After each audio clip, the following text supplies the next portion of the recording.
Hey guys, मैं अनिरुद्ध गोस्वामी अपने channel Goswami GS and maths classes पर स्वागत करता हूं। आज मैं हिंदी वर्णिका का जो है चैप्टर नंबर 1 दही वाली मंगम्मा के ऑब्जेक्टिव क्वेश्चन को डिस्कस करने जा रहा हूं। तो चलिए इसका पहला क्वेश्चन को डिस्कस करते हैं। दही वाली मंगम्मा कहानी के लेखक कौन है? तो दही वाली मंगम्मा कहानी के लेखक श्रीनिवास है। श्रीनिवास जी का पूरा नाम क्या है? तो श्रीनिवास जी का पूरा नाम मास्ती वेंकटेश अयंगार है। श्रीनिवास जी का जन्म कब हुआ? तो श्रीनिवास जी का जन्म 6 जून 1891 को हुआ। श्रीनिवास जी का जन्म कहाँ हुआ था? तो कोलार कर्नाटक में हुआ था। कर्नाटक के कोलार शहर में। श्रीनिवास जी किस साहित्य के रचनाकार है? तो श्रीनिवास जी कन्नड़ साहित्य के रचनाकार है। साहित्य अकादमी ने श्रीनिवास जी के किस साहित्य को पुरस्कृत किया?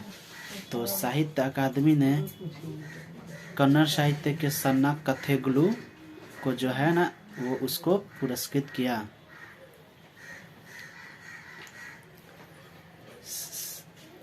साहित्य अकादमी ने सन्ना कथेगुलु कहानी को कब पुरस्कृत किया? तो 1968 ईस्वी में पुरस्कृत किया। श्रीनिवास जी को सन्ना कथेगुलु लेखन पर कौन सा पुरस्कार मिला? VVI क्वेश्चन है कि श्रीनिवास जी को सन्ना कथेगुलु लेखन पर कौन सा पुरस्कार मिला? तो साहित्य अकादमी पुरस्कार मिला था। दही वाली मंगम्मा श्रीनिवास जी के किस कहानी संग्रह से लिया गया है? तो दही वाली मंगम्मा जो है वह श्रीनिवास जी के जिन्होंने लिखा है कन्नड़ कहानियाँ, तो वहाँ से जो है यह कहानी लिया गया है, यानी कन्नड़ कहानियों से यह लिया गया है। दही वाली मंगम्मा श्रीनिवास जी के किस कहानी संग्रह से ली गई है? तो दोस्तों आप लोग याद रखेंगे कि यह जो है कन्नड़ साहित्य से ली गई है, कन्नड़ कहानी संग्रह से यह ली गई है। दही वाली मंगम्मा कहानी का अनुवादक कौन है? तो BR नारायण जो है इसके अनुवादक है। मंगम्मा के गांव का क्या नाम है? तो एग्जाम में आपसे पूछा जा सकता है कि मंगम्मा के गांव का क्या नाम है? तो वेंकटपुर जो है मंगम्मा के गांव का नाम है। मंगम्मा किस शहर में दही बेचने का काम किया करती थी? तो वह बेंगलुरु यानी बेंगलोर में जो है वह दही बेचने का काम करती थी। या आपको ऐसे भी दे सकता है, तो आप बेंगलुरु, तो आप इसको भी याद रखेंगे। मंगम्मा किस चीज़ का व्यापार करती थी?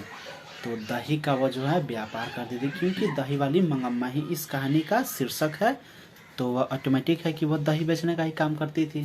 तो इस बात का आप लोग ध्यान रखेंगे।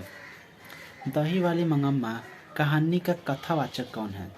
तो दही वाली मंगम्मा कहानी का कथावाचक जो है लेखक की माँ है, यानी वह जो है वह किस कहानी, मतलब कहने का मतलब है कथावाचक का मतलब होता है कि किसके कहानी उसके इर्द गिर्द घूम रही है। तो जो दही वाली मंगम्मा है ना, मंगम्मा के वह इर्द गिर्द वह कहानी नहीं, दही वाली मंगम्मा कहानी का कथावाचक कौन है? तो लेखक की माँ। मंगम्मा कैसी औरत है? तो साधवा है, यानी जो है उसकी पति जिंदा है, ठीक है। साधवा का मतलब यही होता है। विधवा का मतलब होता है कि जिसका पति मर गया हो, तो साधवा है मतलब इसका पति जीवित होगा ही, क्योंकि यहाँ साधवा दिया हुआ तो यही सेंस इसका बन रहा है। विधवा यहाँ कहता तब ना हम मानते कि यह जो है मंगम्मा अपने जो है उसके पति गुजर चुके हैं। यहाँ तो साधवा बता रहा है, तो यह एक पतिव्रता स्त्री है शायद, जैसे इसका मतलब जैसे यही होता है। तो चलिए नेक्स्ट को देखते हैं 17 नंबर को। रंगपा कौन था? तो रंगपा मंगम्मा के गांव का एक जुएरी था। रंगपा कौन था? तो मंगम्मा के गांव का एक जुएरी था। कथावाचक की माँ मंगम्मा को क्या कहती थी? तो कथावाचक की माँ जो है मंगम्मा को माजी कहती थी। कथावाचक की माँ मंगम्मा को माजी कहती थी। मंगम्मा पाठ के आधार पर मगरमच्छ सी दशा किसकी है? तो मंगम्मा पाठ के आधार पर मगरमच्छ सी दशा बहू की है। मगरमच्छ सी दशा किसकी है? तो बहू की है, मंगम्मा पाठ के आधार पर। अब नेक्स्ट क्वेश्चन है कि बेंगलोर और वेंकटपुर के बीच की दूरी कितनी है? तो 3 मील है। आप इसको याद रखोगे। और कमेंट सेक्शन में रागी का क्या अर्थ होता है? आप इसको कमेंट सेक्शन में लिख के बताओगे कि एक्चुअल में रागी का क्या मतलब होता है। कुछ इंपॉर्टेंट क्वेश्चन को हम टिक लगाने की कोशिश करें तो हम देख सकते हैं कि मंगम्मा के गांव का क्या नाम है, तो वेंकटपुर है, ये आ सकता है।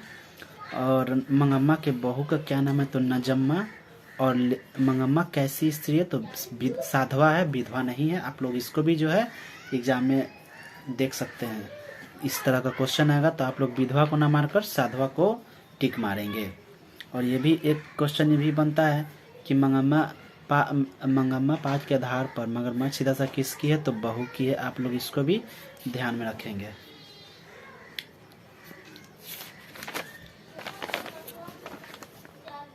और इधर बात करें तो जन्म मरण तो पूछता ही है, तो इसको जो है आप अच्छे से देख ही लेंगे।